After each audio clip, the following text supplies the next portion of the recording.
Agosto de 2012, 30 mil computadores da Saudi Aramco, a maior petroleira do mundo, simplesmente apagam. Não foi um curto-circuito. As telas exibiam a mensagem de uma bandeira americana em chamas. Os símbolos rígidos foram destruídos setor por setor. Dados de décadas de exploração de petróleo evaporaram em minutos. O vírus se chamava Shamoon. Os responsáveis assinavam como Cutting Sword of Justice, espada da justiça cortante. E a Aramco foi forçada a algo que parecia impensável para a empresa mais valiosa do planeta: voltar a usar papel, caneta e mensageiros em motocicletas para manter suas operações. Mas o que pouca gente sabe é que esse não foi apenas um ataque a uma empresa de petróleo. Foi o primeiro ataque da história ao Estreito de Hormuz, mas ninguém percebeu. Essa é a verdade oculta que eu trago para você hoje aqui no canal APT Zero Day. Fique com a gente.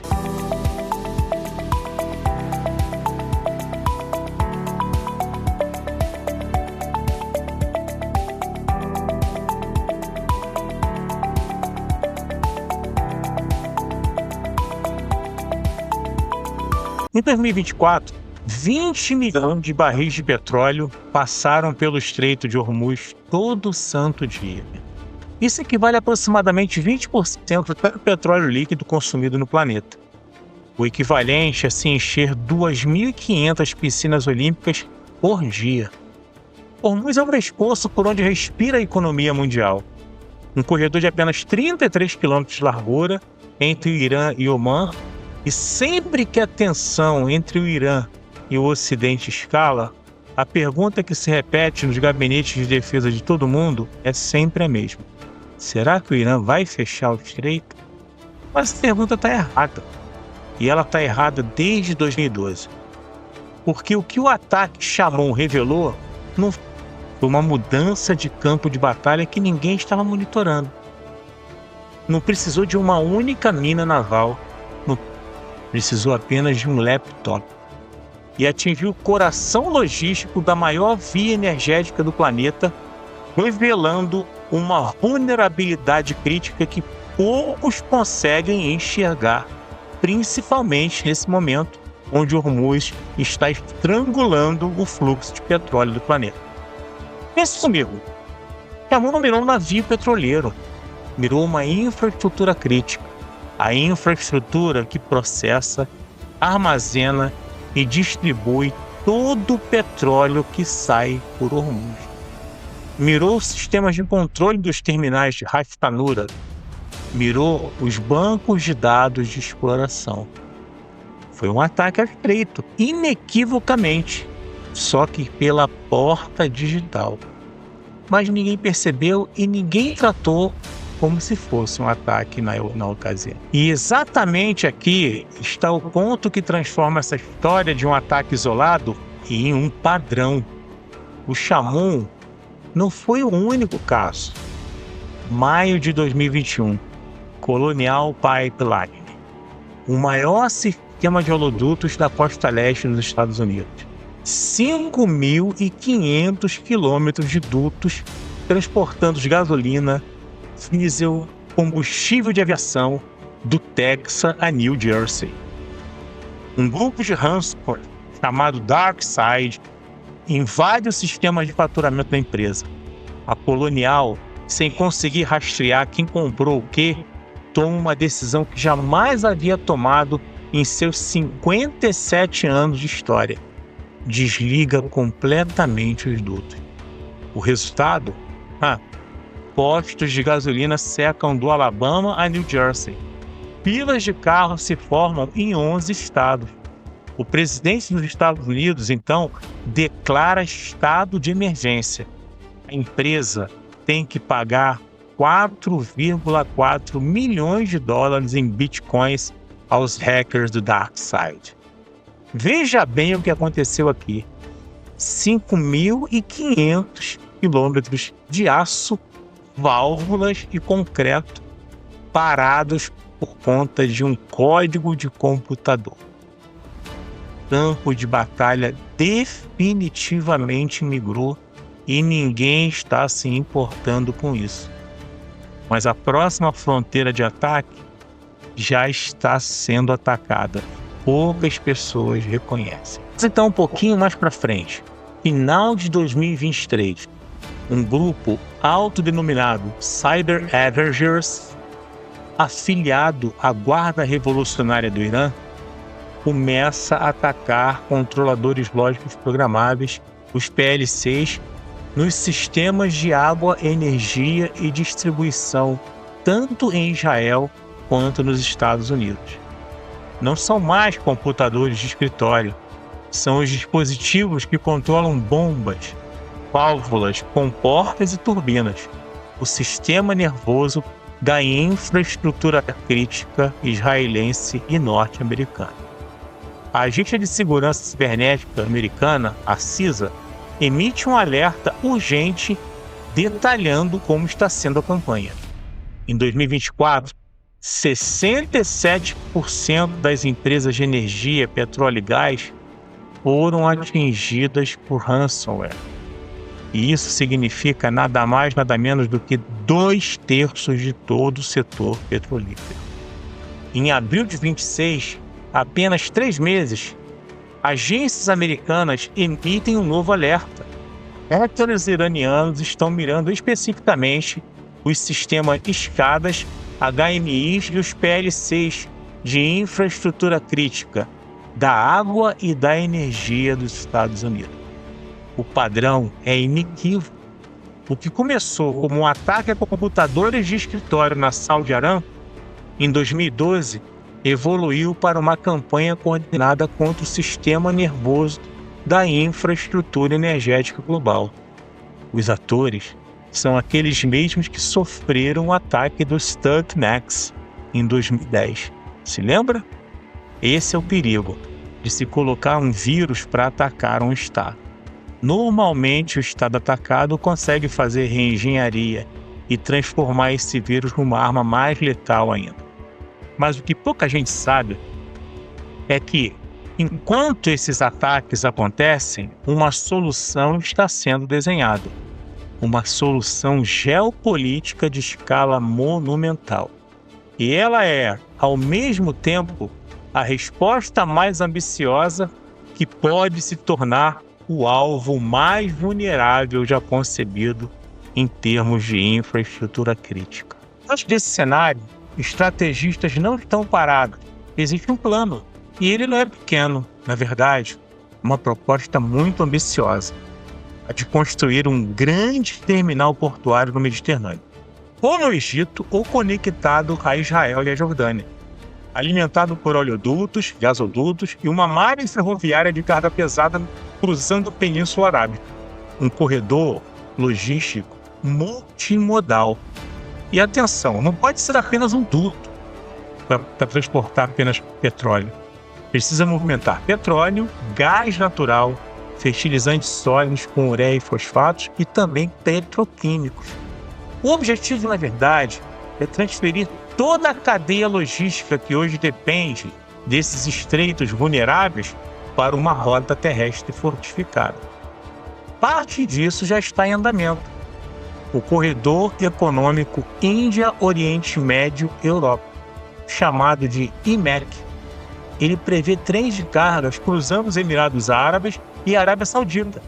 O gás do Golfo chegaria ao litoral norte do Egito por gasodutos, onde o Egito já tem plantas de liquefação em Ídico e Damietta.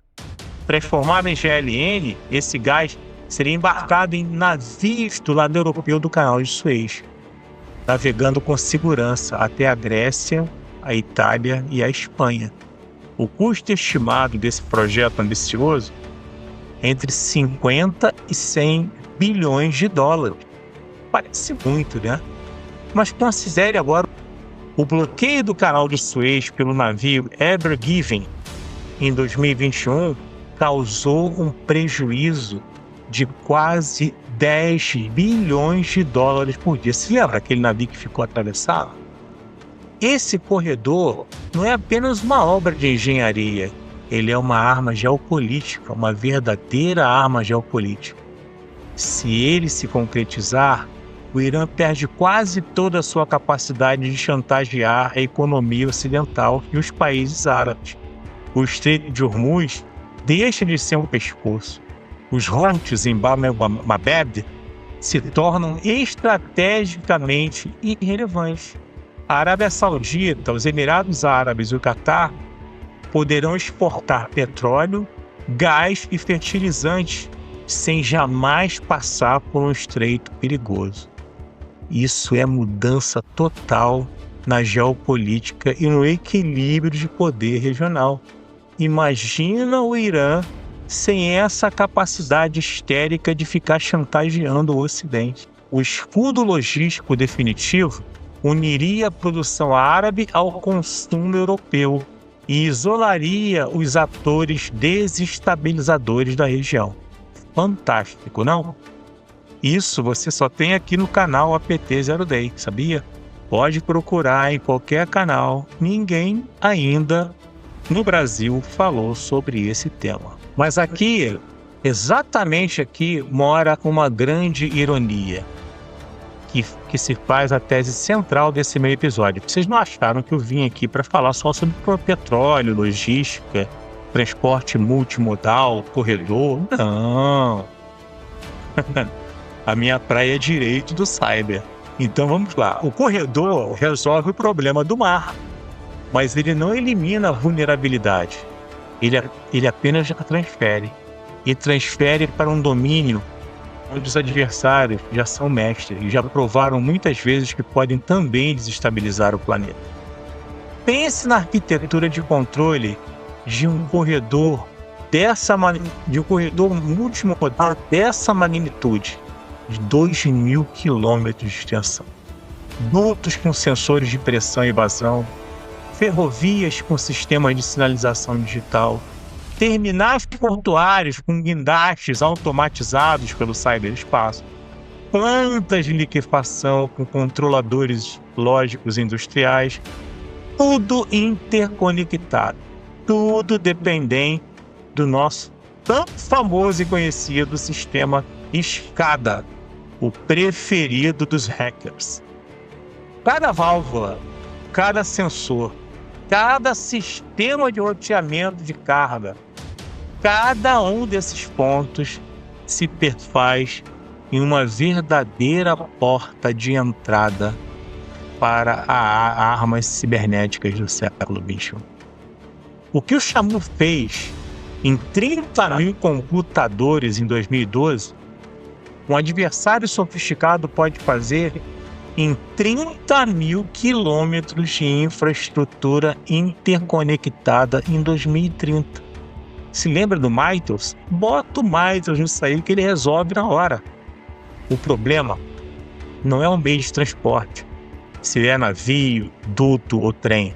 O problema é a arquitetura de controle. E é isso que eu queria que vocês pensassem e refletissem hoje nesse episódio.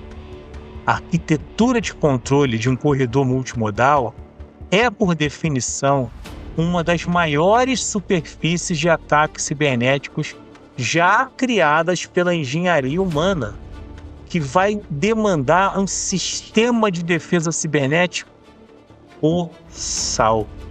Os mesmos atores que hoje atacam PL6 em estações de água dos Estados Unidos e de Israel, guiados pela Guarda Revolucionária e pelos Cyber Avengers, seriam os adversários naturais e eles não precisariam de um único míssil, precisaria apenas de um laptop, porque o corredor logístico é a resposta ao problema errado.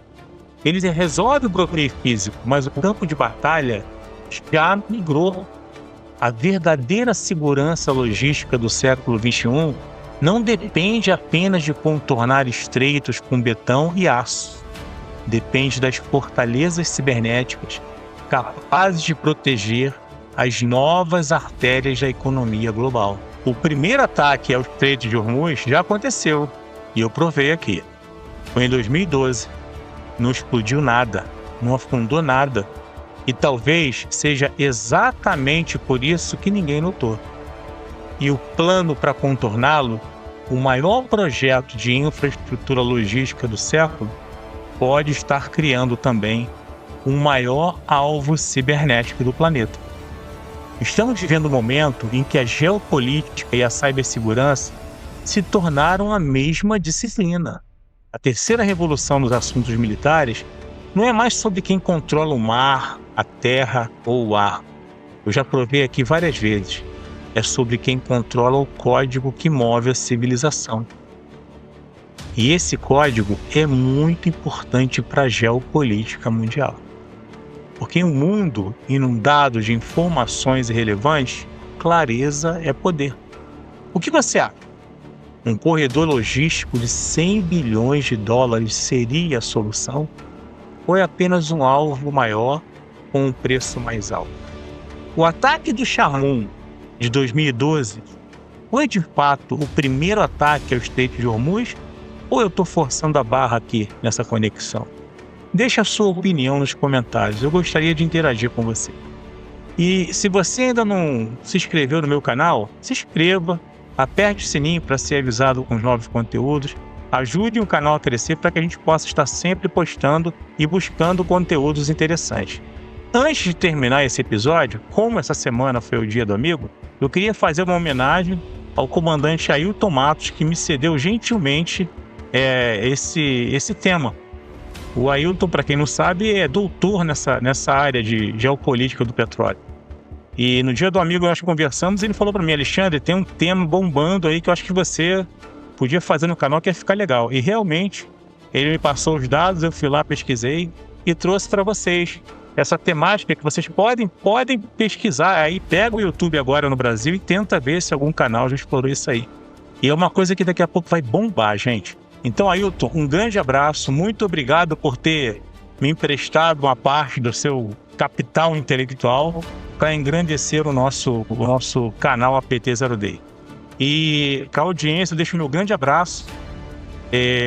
A gente vai voltar então na semana que vem com um novo episódio. O episódio dessa semana já estava pronto, mas eu dei prioridade para esse do Ailton porque eu achei sensacional. Nos vemos então no próximo episódio. Um grande abraço e até lá!